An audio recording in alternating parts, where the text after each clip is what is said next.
صل وسلم على سيدي وحبيبي وطبيبي قلبي وجسدي وروحي. Assalamualaikum warahmatullahi wabarakatuh.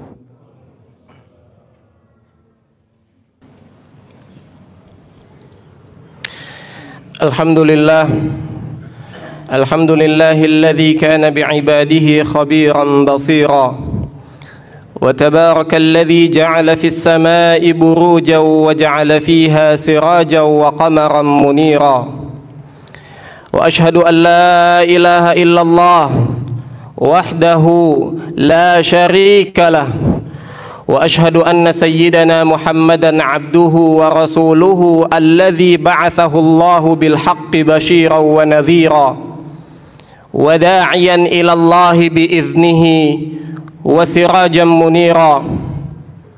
Allahumma salli wa sallim wa zid wa barik ala sayyidina Muhammad wa ala alihi wa ashabihi wa huwa alladhi ballagha ar-risalah wa addal amanah wa nasahal ummah wa jahada fi sabilillahi haqqa jihadih.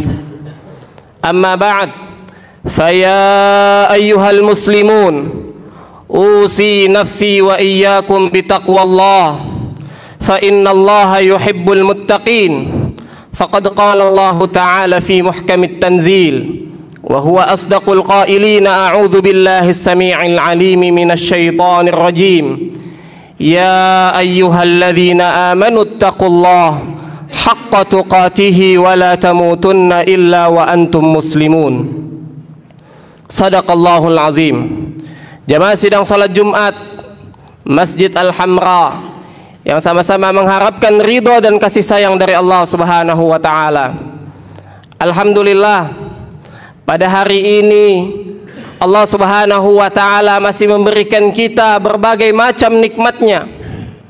Bahkan kita juga bisa memasuki hari-hari yang Allah Subhanahu wa ta'ala sangat cintai amal soleh di dalamnya. Sebagaimana sabda Nabi sallallahu alaihi wasallam, "Ma min ayyamin al-amalu salihu fihinna ahabbu ilallahu min hadhil ayyam." Tidak ada hari-hari yang Allah Subhanahu wa ta'ala cintai amal saleh yang dilakukan di dalamnya. Bahkan amal saleh itu jauh lebih dicintai dibanding dengan pahala jihad yang Allah Subhanahu wa ta'ala berikan kepada mujahid yang berjuang di jalan Allah Subhanahu wa ta'ala. Dan ini adalah hari terakhir di 10 hari tersebut. Puncaknya adalah hari ini di tanggal 10 Zulhijjah. Bahkan Nabi sallallahu alaihi wasallam menyebutkan afdalu ayyam yaumun nahr. Hari yang paling afdal di sisi Allah Subhanahu wa taala adalah hari nahar. Para ulama menyebutkan hari nahar itu adalah 10 Zulhijjah yang hari ini kita berada di dalamnya. Terlebih lagi hari tersebut juga bertepatan dengan hari Jumat. Ini adalah kesempatan emas buat kita untuk memanfaatkan nikmat yang Allah Subhanahu wa ta'ala berikan tersebut agar meningkatkan amal saleh kita, meningkatkan ketakwaan kita kepada Allah Subhanahu wa ta'ala. Karena amal saleh yang dilakukan di hari-hari ini adalah amal saleh yang paling dicintai oleh Allah Subhanahu wa ta'ala. Jamaah sidang salat Jumat yang sama-sama mengharapkan ridha dan kasih sayang dari Allah Subhanahu wa ta'ala. Di dalam hari ini juga adalah momentum yang sangat berharga agar kita memanfaatkan untuk melihat kembali kondisi keluarga kita, melihat dan mengevaluasi kembali keadaan rumah tangga kita. Apalagi orang-orang yang sudah Allah Subhanahu wa ta'ala berikan amanah sebagai seorang ayah, sebagai seorang bapak, sebagai seorang suami yang Allah bebankan tanggung jawab. Istri dan anak-anaknya ada di tangannya. berkaca dari keluarga Nabi Ibrahim alaihi salam, yang hari ini kita berkurban. Salah satu referensinya adalah karena mencontoh Sayyiduna Ibrahim alaihi salam. Dan hari ini juga kita ingin juga mencontoh bagaimana keluarga beliau, bagaimana Sayyidina Ibrahim, Nabi Ibrahim sebagai seorang ayah, sebagai seorang bapak, dan bagaimana Siti Hajar sebagai seorang istri, dan juga bagaimana Nabi Ismail alaihi salam sebagai seorang anak. Nabi Ibrahim yang Allah Subhanahu wa taala sebutkan di dalam surat Al-Mumtahanah, qad kanat lakum uswatun hasanatun fi Ibrahim walladzina ma'ah. Sungguh telah ada pada diri Nabi Ibrahim dan orang-orang yang bersamanya, yaitu diantaranya adalah keluarganya, yaitu Siti Hajar dan juga Nabi Ismail. Itu ada suri tauladan yang baik yang patut kita contoh. Bagaimana Allah Subhanahu wa taala menyebutkan di dalam surat Al-Baqarah, Sayyidina Ibrahim dengan ketegarannya mempertahankan keimanan. Allah Subhanahu wa taala menyebutkan, wa idzi betala Ibrahim rabbuhu bikalimatin fa'atammahun. Dan ketika Allah Subhanahu wa taala menguji berbagai ujian yang dihadapi oleh Nabi Ibrahim, beliau semuanya lulus, beliau semuanya berhasil tanpa melewati protes, tanpa melewati keluh kesah yang berlebihan kepada Allah Subhanahu wa taala. Bahkan syariat yang diberikan oleh Allah kepada Sayyidina Ibrahim lebih berat daripada yang kita rasakan pada hari ini. Pertama, syariat itu ketika istri dan anaknya ditinggalkan di padang yang sangat tandus, yang tidak ada air, tidak ada tanaman, tidak ada yang bisa dimakan. Kemudian seorang istri yang salihah itu mengatakan kepada suaminya, wahai Ibrahim, apakah ini perintah Allah, engkau meninggalkan kami di padang tandus ini? Kemudian Sayyidina Ibrahim mengatakan, na'am, ini adalah perintah Allah. Kemudian dengan tegar dan luar biasa jawaban seorang istri yang salehah itu menjawab kepada Nabi Ibrahim, idzan la yudha'inallahu abadan. Allah Subhanahu wa taala tidak akan menyia-nyiakan kami ketika engkau melaksanakan perintah Allah Subhanahu wa taala. Kemudian yang kedua ujiannya adalah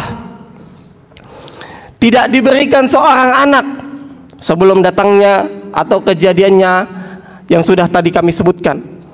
Selama puluhan tahun, bahkan di dalam satu tafsir menyebutkan hampir 100 tahun tidak dikaruniai anak. Ini adalah ujian luar biasa yang Allah Subhanahu wa taala berikan. Dan beliau Nabi Ibrahim alaihissalam juga lolos, berhasil dengan teguh tetap memohon kepada Allah, Rabbi habli minas salihin. Kemudian ujian yang selanjutnya yang dihadapi adalah ketika menghadapi kaumnya, ketika menghadapi pemimpin yang zalim, yang menyembah selain Allah Subhanahu wa taala, yang menyekutukan Allah Subhanahu wa taala.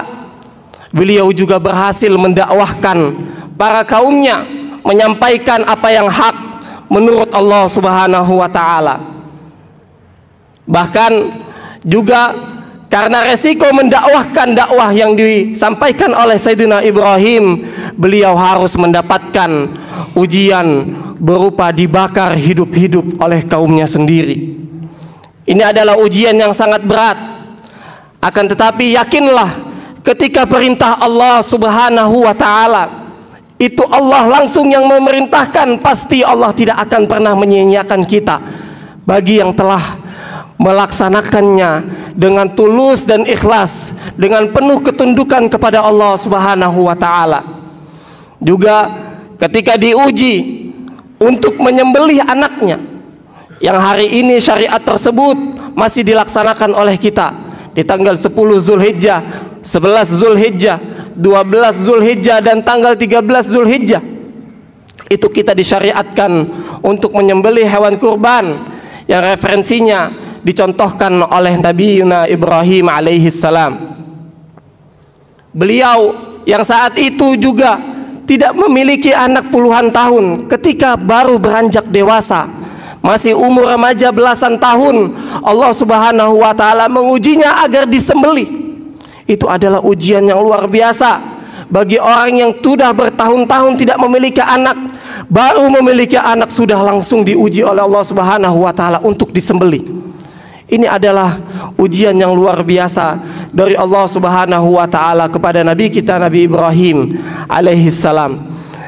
Dan sosok anak yang luar biasa, yang soleh juga, yang diberikan pendidikan yang baik, diberikan pemahaman yang lurus, diberikan tauhid, kepercayaan bahwa Allah Subhanahu wa taala adalah zat yang pasti tidak akan menyia-nyiakan kita, yang pasti juga akan melindungi kita, dan syariatnya tidak akan pernah merugikan kita. Dengan tegar ketika disampaikan bahwa engkau akan disembelih wahai Ismail, beliau mengatakan, Nabi Ismail kepada bapaknya, ya abati fa'al ma tu'mar, wahai ayahku, lakukanlah apa yang Allah Subhanahu wa taala perintahkan kepadamu. Satajiduni insyaallahu minas sabirin, engkau akan mendapatiku sebagai orang-orang yang sabar menghadapi ujian dari Allah dan melaksanakan perintah Allah Subhanahu wa taala. Mudah-mudahan kita bisa mencontoh keluarga beliau, kita bisa mencontoh sebagai seorang ayah yang tegar di dalam keimanan. Istri kita juga mudah-mudahan bisa mencontoh istri Nabi Ibrahim yang begitu tegar ketika suaminya melaksanakan tugas perintah Allah Subhanahu wa taala. Begitu juga anaknya yang ketika Allah Subhanahu wa taala perintahkan, dengan sangat teguh beliau mengatakan, if'al ma tu'mar, lakukan wahai ayahku apa yang Allah Subhanahu wa taala perintahkan kepadamu. Mudah-mudahan ini menjadi refleksi bagi kita di hari 10 Zulhijjah ini, agar keluarga kita menjadi keluarga yang rabbani, keluarga yang terus mementingkan tauhid kepada Allah Subhanahu wa taala, terus mementingkan pendidikan Islami, yang tidak memperhatikan atau tidak peduli dengan hal-hal yang di luar dari Islami tersebut. Barakallahu li wa lakum fil Qur'anil Karim, wa nafa'ani wa iyyakum bima fihi minal ayati wa dzikril hakim, wa taqabbalallahu minni wa minkum tilawatahu, innahu huwas sami'ul alim, fastaghfiruh, innahu huwal ghafurur rahim.